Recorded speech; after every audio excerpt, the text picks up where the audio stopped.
Hello YouTube, welcome back to another video. I'm trying to get back into the habit of these daily videos after a bit of a break, so here we go.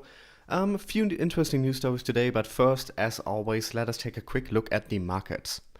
We see a bit of recovery, but mainly sideways movements here today, with everything except for Stellar in the green, and then we have to go way down to Omisego to see something fall ever so slightly, but most of it is within 1 or 2% up, so it's not really the biggest movement we have seen.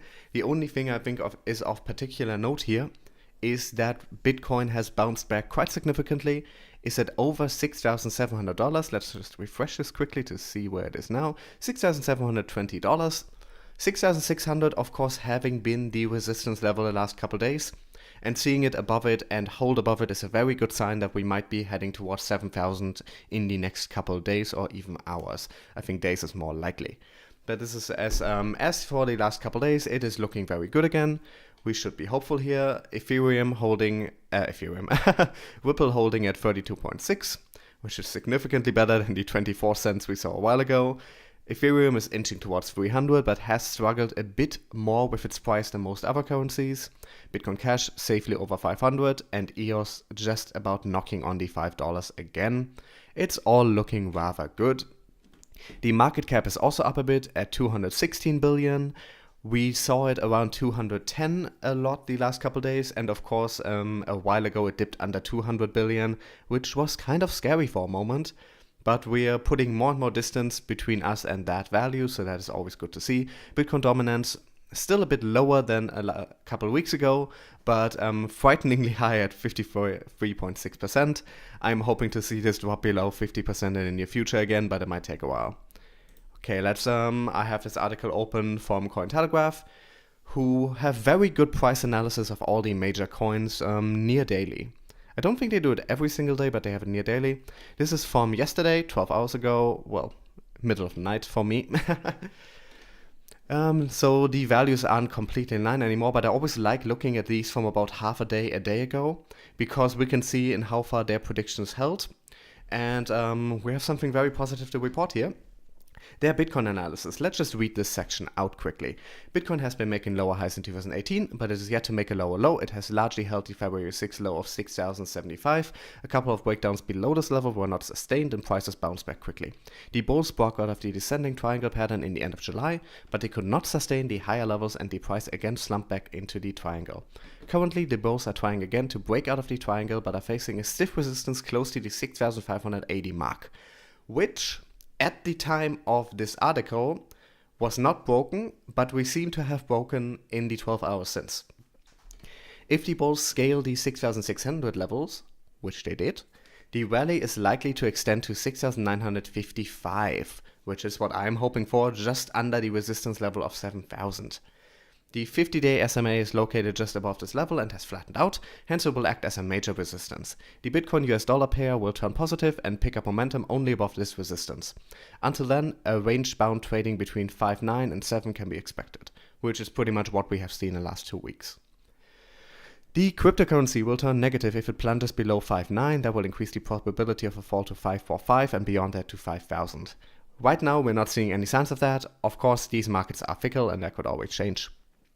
As the 5,900 level hasn't been broken this year, we suggest traders hold their long positions. If the bulls fail to break 7,000 next time, recommended closing, blah blah blah. Okay, I'm not interested in the short-time recommendations because I'm not a day trader. I am not looking for quick profits.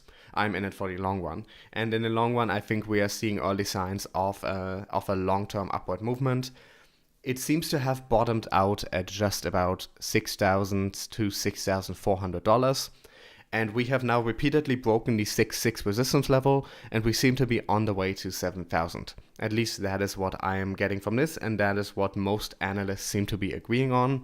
Of course, as I keep saying, I am not an analyst. I am not working with professional models. I am not working with mathematical models. This is my opinion. This is my feeling from what we've seen in the market and from the news of the market and from just looking at the price movements. Next up, Ethereum. Ethereum had one of its bi-weekly meetings the other day where a lot of developers and stakeholders come together. And they had a lot of important things to talk about this time because a lot of things around Ethereum's immediate future are very uncertain. And this uncertainty could be one of the reasons the price hasn't been recovering as well as other cryptos. The Ethereum price has mainly been going down or staying at the same level, while others have recovered quite a lot. Like here, let's see, what did they talk about? They talked about, they wanted a consensus on changes to Ethereum's underlying economics, the speed of its upgrades, and the mining methods. As you might know, there is a change upcoming to proof of stake. And another problem is the so-called difficulty bomb, a piece of code that, in seeking to encourage quicker updates to the protocol, must be delayed or removed. They tried to come to an agreement, but ultimately all they came to is an agreement that they would have another meeting on the 31st, so in 6 days. I mean, I'm not an expert on all the technical aspects, so I don't want to talk about them here. I suggest you read this article. The link will be in the description. It goes into a bit more detail and it has links to all the relevant explanations. But yeah, there's a lot of uncertainty and they can't come to an agreement. And anytime you see an uncertainty, this is more of an issue with traditional finance markets because the crypto markets are still very young and the crypto markets are full of rather inexperienced traders who don't really pay attention to this kind of stuff. But insecurity, any kind of confusion, not knowing what the future holds, keeps investors away, means people are less likely to invest, means people don't want to risk money on that. So they really need to come up with solutions for these issues in the near future, else that will probably keep Ethereum from growing. Now, Ethereum, of course, is already a massive cryptocurrency. It's not like it's a tiny thing. It doesn't, even at the current point, it is doing rather well, but they absolutely want it to grow further. So yeah, they need to come up with solutions for a variety of issues. And this is a lot of disagreement between the tech people and the miners and the stakeholders because they obviously all have different incentives. They all have different goals. And for instance, for the miners, they want to make the most money mining.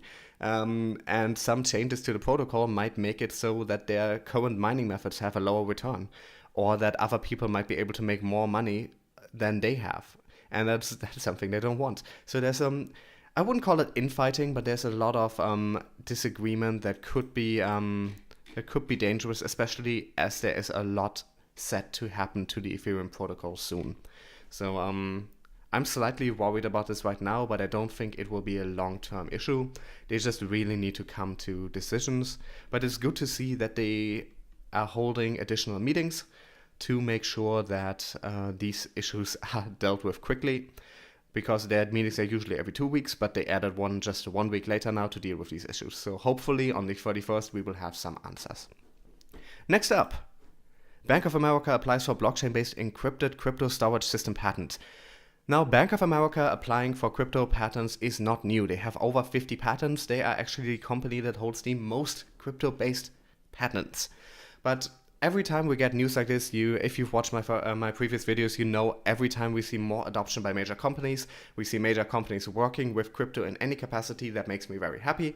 That means there is a lot of thought and work going into adopting crypto in the future. So this is another thing that is great to see. This is an encryption patent, which of course, crypto. And yeah, like it says here, they have filed nearly 50 patents as of June 2018. And they are a bit worried that if they don't get onto the crypto train early and develop their own technologies and patents, that they will be left behind. I think it even says this at the end here. The bank has admitted to a US regulator that it might be unable to compete with the growing use of cryptocurrency, claiming that the inability to adapt services and products to evolving industry standards and consumer preferences can harm its business. So Bank of America, one of the largest banks in the world, and I believe the second largest bank in the US, is worried about being left behind by cryptocurrencies. This is huge. This is enormous. If such a huge financial institution is scared and trying whatever they can to jump on the train, that means crypto will be the future. They aren't scared over just nothing. They know that crypto is coming and they're trying to get on the train as quickly as they can and not to be left behind. Crypto will have a bright future, and stories like this are proof of it. And last but not least, America's oldest central bank and a Bitcoin startup partner to explore digital currency. News very much in a similar vein. This is the central bank of, I don't know how to pronounce these. These are Dutch territories, I believe. They announced a partnership with blockchain technology firm Bit, aimed at exploring the issuance of a digital currency for these island nations, which would, of course, be once again good for international money transfers, for faster, more secure transfers. And these island nations are dealing with a lot of international transfers because they don't have a large economy of their own. So this is another good thing for crypto. We see these news every single day lately, and I'm always very happy to report on them because this is the kind of adoption we need. If the central banks of entire nations, of entire territories are adopting crypto, are looking into adopting crypto, that is huge. That is what we need. It doesn't seem to have a direct impact on the prices often. And lately we see that a lot. We see things that should be having an impact not have an impact. Like the recent decision by the, oh my god, where is it? By the SEC, where they rejected a bunch of ETFs. One would have thought that would push the prices down, but instead prices went up. Now there's two possible explanations for that. One is that people were just expecting it to be rejected, and the other is that people just don't care. And I still believe that the crypto market is a young market, an inexperienced market full of inexperienced investors. So I believe most of it is down to people just not paying attention, not caring. But a lot of it is also more experienced investors already knowing that this will be rejected. So when the news of the rejection came out, it didn't even dip the prices. And we see similar things when all these positive news come out. I think this is really mainly, you can mainly blame a young market for this. All of these should be huge news. All of these should increase the value of crypto tokens, especially when a specific token is announced to be part of a partnership, which in this case did not happen. But this should be pushing the prices up. We don't see that. I think this will come in very useful in a year or two when a lot more regulation is clear and a lot more industrial investors and traditional investors will be getting in. They will be looking at all of these stories and they will use it to evaluate how much these tokens are worth, and that will push the prices there up significantly. But it will take a while. It will take a while, and until then, thank you for watching. Have a good day. I hope we will see a lot more green in the coming days. I'm very hopeful. As always, leave your opinion in the comments. I tried recording this video a bit differently because people have been telling me the sound was a bit too low in my previous videos. Let me know if this is better. I added some gain to the microphone and it should definitely be louder, but I'm also worried that it might have made the audio quality worse. So do let me know if there's any issues with this, and then until next video, bye.